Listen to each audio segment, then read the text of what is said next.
It's Ivy Slater, and you're listening to Her Success Story podcast, a show where gutsy businesswomen share their success journey.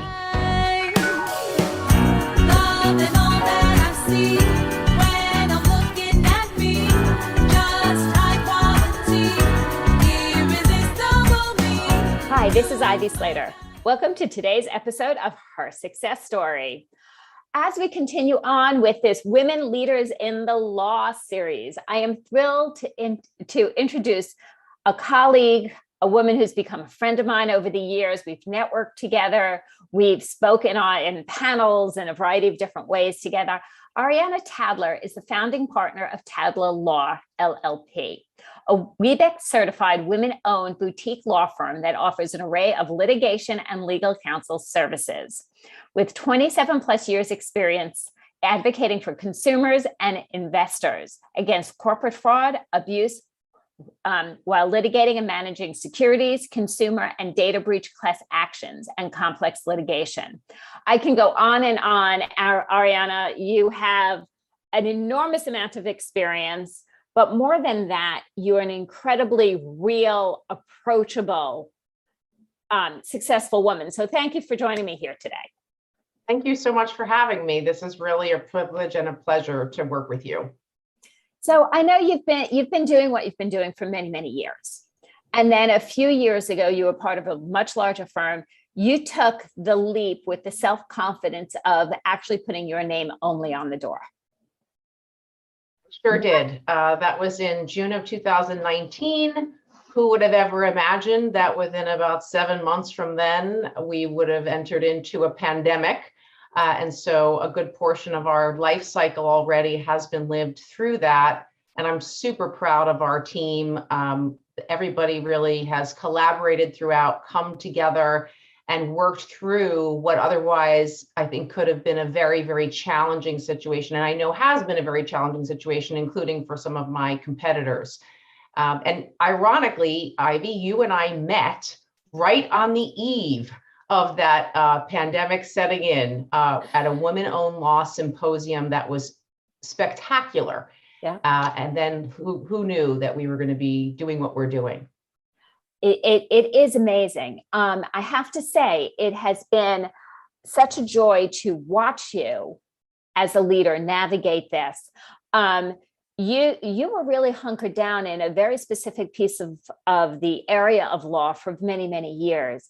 And instead of looking at the pandemic as an obstacle, you moved it to an opportunity. I did. So, I have had the privilege of practicing law for nearly 30 years, effective this year. I am a diehard lover of the law. I love being a lawyer. I love practicing law. And I really had spent the better part of my career doing mostly class action work, and also over time developing some complex litigation work to kind of, bring in here and there to diversify my practice. Once we came to Tadler Law, I knew full well that what I wanted from that was not to exclusively do class action work or even complex litigation work. I wanted to really have a practice that could flex with different types of clients. And so we have a very robust e-discovery practice group, which is critical not only for the class action work that we do, but we partner with other firms that are doing completely unrelated cases and bring our e-discovery prowess to their team. We stay in our lane when they want us to stay in our lane, and otherwise we complement their team when they'd like a further look for the other aspects of litigation. And we've also just recently further diversified by bringing in a litigation risk consulting aspect where somebody may be looking at a piece of litigation and deciding whether to hop in or to fund it. And people will come to us to really do a deep dive as to whether that risk is worth taking. And then most recently, we're representing some people in the entertainment industry who either have new material for film or TV or all of the above. And we're working with them to make sure they've got their ducks in a row and where we can go out and pitch their material to the appropriate recipients to try to get this material produced in a large way. And first of all, hats off to you. It's so wonderful when you see the collaborative aspect. Absolutely. And I'll always say, my biggest competition are my biggest friends. Yes. My greatest Yes. competition are my best buds. And we're all in this 100%. together. 100%, Ivy. That is such a key factor that I think if you are focused on success, you have to put aside your inhibitions or that fear factor of what's the competition doing, or I can't compete with them, and instead invite them under the tent or ask them if they'll let you under their tent. Quite honestly, what really prompted me to launch Tadler Law was a colleague of mine who is a major competitor. He is a phenomenal trial lawyer, as is his entire team. And we were chatting about my intentions to make a change. And he said to me, "Why are you not doing this on your own? Not only can you do it, not only do you have the name brand and the skill set, but there are those of us out there that will support you. We will help you. We will, bring you into cases. We will sponsor you for things." And people have really been true to their word, which is an amazing thing. And so I'm so glad that you referenced that, because I know when I'm mentoring and sponsoring, particularly younger women, and they're launching their own businesses, I say, don't put those blinders on about your competition to kind of keep them at bay. You need to look at what they're doing and engage them in conversation. Yes. And I love the fact of engaging conversation. Speaking of, I know we have networked a lot together, and I was on another networking group this morning, and somebody's like, "Oh, I want to give a shout out to Ivy because she couldn't fulfill this speaking event for this nonprofit." And so she invited me to talk to their nonprofit executives, And now she is, now we're both involved making a difference there with young women, and so there is such when you have an attitude of abundance versus an attitude of lack is such a differentiator. Yes. So I think that's a great analogy. And I think the other analogy that so many of us have come to grasp, especially over the last almost 3 years, is living a life of gratitude. So if you live in gratitude, you recognize that, yes, there may be other people that are, running the same race, competing, etc. On the other hand, if you embrace them, if you sponsor them, if you include them, you're going to find that the ether, the atmosphere changes. It just becomes more positive. And I really do relish those opportunities, in particular when there are women who are in my space. I've mentored or sponsored them in the past about their careers. And just like you said, there's a speaking engagement that I cannot take because I have a conflict. And I think, gosh, what a great opportunity for them to get their name out there. And their name might not otherwise be selected, but for your Ivy and my Ariana mentioning their name, and not just mentioning their name, but saying, this person can do this because of my experience with them, and I'm putting my name behind it. I cannot agree more. I have to ask you, so, you put your name on the door and you went big. You went big immediately, which I completely respect. What surprised you? What surprised me? A lot of things surprised me. You think, you think that all the aspects of running a business when you come from a place where you were in management. So I left a firm where I had been a partner for many, many years. I was early on in my career in management, ultimately on an executive committee, ultimately a managing partner. And yes, all aspects of that big firm played a role in reporting to me or reporting to somebody who was reporting to me. When it's all you, when it's your name alone on the door, suddenly everything really does stop with you. And sometimes you feel like everything starts with you and stops with you. I've been really blessed. I have phenomenal people at the firm. My partner, AJ De Bartolomeo, is a phenomenal partner. We have other people at the team, on the team, who are also wonderful. And everybody, coming back to your, promotion of collaboration, every single person on our team is committed to supporting one another. And we have a theme: no task is too big or too small. So it really ends up being where, if I'm out for whatever reason, somebody else is going to pick up the ball. They may not be able to, argue a motion or take a deposition, but they most certainly can help with other things to give me relief in that regard. And certainly my partners, AJ and Brian, can pitch in and even take over those roles.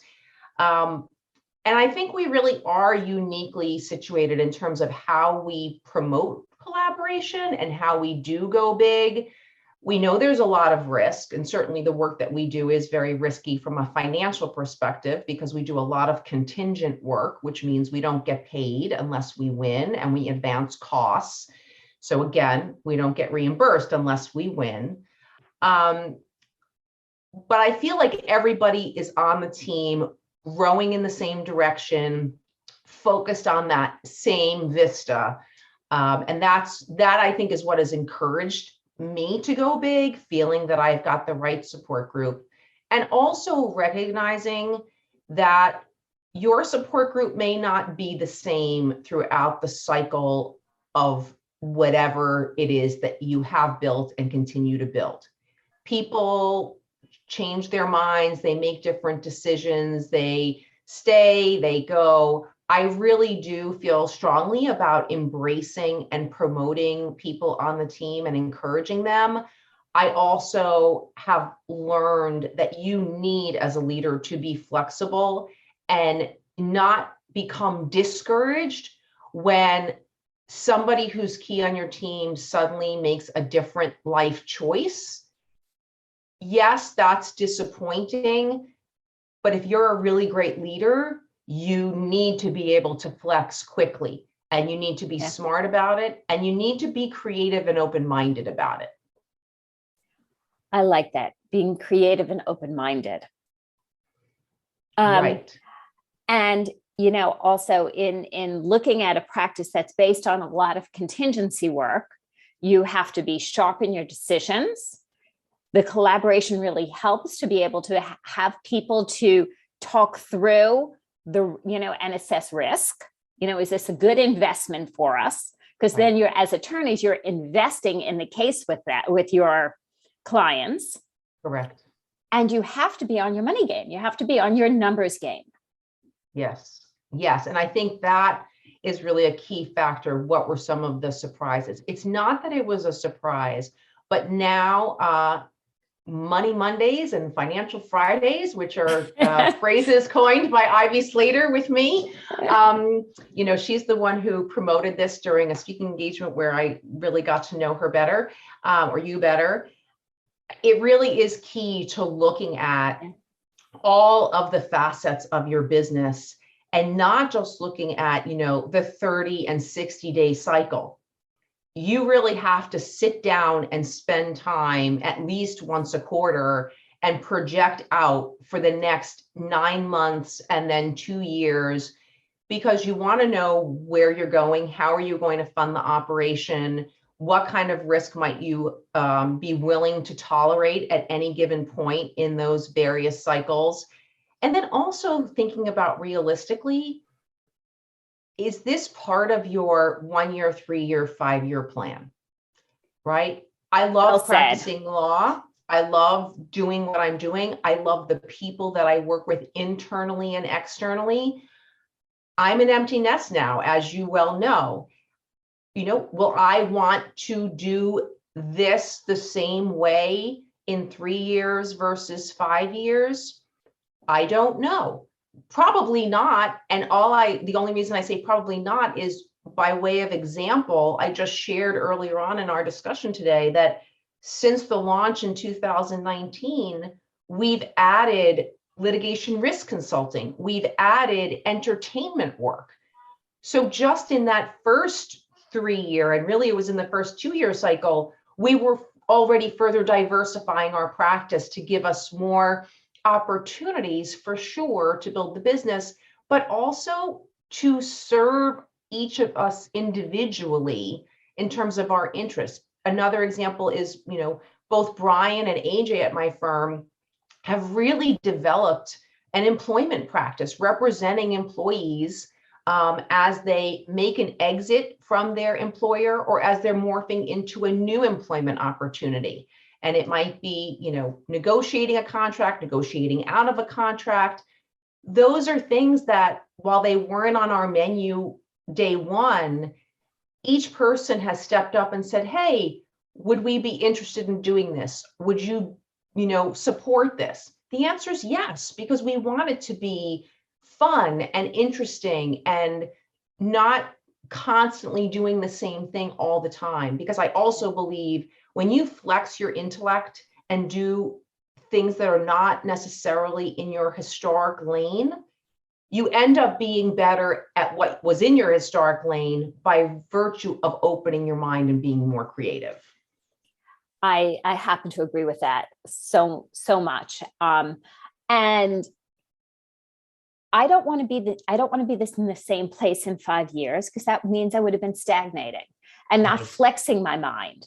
When we're open to growth and expansion, our lives are continuing to evolve. We're both empty nesters now. We see more travel. That doesn't mean less work. That means more travel. That means we might be working differently. Right. And so being open to that creative zone is really, and then you're surrounded by a lot of people who have very big interests in the entertainment industry. I am. And so it's not unusual because you're surrounded by people and it's part of your network, in a variety of ways, that interests move that way. That doesn't mean, we're empty nesters and Ivy and Ariana are going to be retiring in 5. It means that we're moving and growing with where our interests and our lifestyles are growing, and being very open to that. Yes. And that affects every element of our life, right? So we here are talking principally about our respective careers. And yet I think about how, I first became an empty nest in 2019. In fact, in May of 2019, my eldest son had graduated from college and my youngest son had just finished his first year. And they both said to me when I said I was going to launch Tadler Law, they said, why are you doing this now? College, we're set, we're good. Yes, the youngest had another 3 years to go and he's just finishing now. And I said to them, because now I can. I can take on greater risk now because I did what I needed to do to make sure that your father and I had cared for you and supported you and set things up appropriately for you. We put you first. Mm-hmm. And now it's time to find those other interests. And when I say about all elements of your life, it's not just your career. I spend a lot of time thinking about how do I want my relationship with my husband and my children and my original family to develop in this new chapter. My interaction with my adult sons is not like it was 10 years ago or even 5 years ago or even 3 years ago. The way we socialize is completely different. And it is absolutely one of the most fulfilling components of a phrase that I've coined and implemented in my life, which is the joy factor. Yeah. It is critical to me that there be real benchmarks of this joy factor for me so that I know that what I'm doing, whether it's professional or personal, is bringing a level of happiness and joy to my life. Because we know that when people are unhappy, it adversely affects them, not only in terms of their productivity, but potentially their health. And that could be physical health, mental health, emotional health, and then extract from that how that is going to trickle down and affect other elements of your life. Again, coming right back to the productivity. So to me, I really want to focus on how are we nurturing all of the elements that make up our life. And when we nurture them respectfully and responsibly, we end up being the best individual that we can be. And I think that is very well said. And putting as much effort into ourselves as we put into our businesses. I know we're both Absolutely. advocates of, great self-care, Very much. making sure we're putting ourselves first. And that's one of the most important things. If not, you build a business and there's nothing left of you. Right. Which is incredibly sad. And that business is not going to go anywhere. When you put yourself and your self-care first, you have the ability to grow with your business and be stronger and healthier than ever. Yes. I have really for the better part of my life been committed to self-care. And I would say that with each year that passes, that commitment grows exponentially. To the point where, I do get teased by my family from time to time about some of the self-care that I engage in, whether it's, trying out different types of exercise or different skincare or healthcare, whatever, or hair care. That being said, I know that when I take care of myself and I'm feeling physically, emotionally, and mentally healthy, I know then that energy level is not only substantially boosted, but that energy level is substantially more positive. So Exactly. That in and of itself has a kinetic effect, right? The way those two interface. And I think the other thing too that we have to be mindful of is how we show up, right? How do we show up to the job? How do we show up to our family? How do we show up to our friends? How do we show up to our clients? And also recognizing that we are all constantly evolving. I think about the fact that, the voice, meaning how I projected myself at the outset of my career, has changed over time. Hopefully it's evolved in a positive way throughout. I'm sure that there have been times where it is not. But we're growing and evolving beings. And I think coming back to, again, what was another surprise is that when you're really the name on the door and you're the only name on the door, you sometimes have to use a voice or make decisions that is or are different than how you might have done them 3 years ago, 5 years ago, 10 years ago. And that voice may surprise people who have been on your journey with you for that lengthy period of time. They may have in their head, I know Ariana, this is how Ariana is, and this is what I can expect. I think we need everybody to understand that as people evolve and as their professions evolve, their relationships evolve, that voice is going to change. And that shouldn't necessarily be seen as a bad thing or something that is unsettling, but rather we need to be empathetic to each other and be mindful that I don't know what's on your plate all the time. You don't know what's on my plate all the time. What I do know is that I have made an intention of being the very best person that I can be and showing up as my best self. The impact may not always reflect that. I hope that it, for the most part, does. And yet the impact that I want may be an impact that's different from what the recipient wants. We can't always meet perfectly. Yeah. And I think, that goes back to be open, be creative, meet the world, meet your business, meet your associates. Be the leader that has that open heart, open mind, listens, stays in the pulse, and does not prejudge, because that always backs us into a corner that, believe me, you never want to be. Absolutely. Absolutely. We encourage everybody at the firm, and I do this with my sons. I do this with my husband. I do it with my mom, my sister, my brother, my best friends. what are we doing right? What are we doing wrong? How can we do better? What's sitting on your plate or on your mind? Is there something weighing on you that I'm not aware of that you'd like to share with me? Because I want to make sure that I am, being responsive to you. And that's another theme. I really aim to be responsive to people, not reactive. That's hard. That's very hard. It is. And I will say, and people who've been listening to her success story a while, you've heard me talk about proactive versus reactive. And in being proactive, you could be responsive because you're listening, you're open to it, versus being reactive, where you react based on emotion without concept, very often without intellect involved. You're reacting to the emotional of what's going on. Take a breath, be proactive, and run your businesses and your lives in a proactive approach. So, Ariana, 100%. how can our listeners learn more about you, be in touch, and follow you?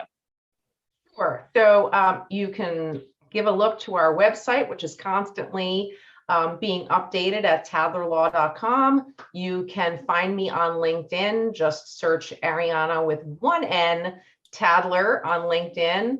And you'll also, if you Google me, you'll find a fair amount because I do a lot of public speaking and teaching.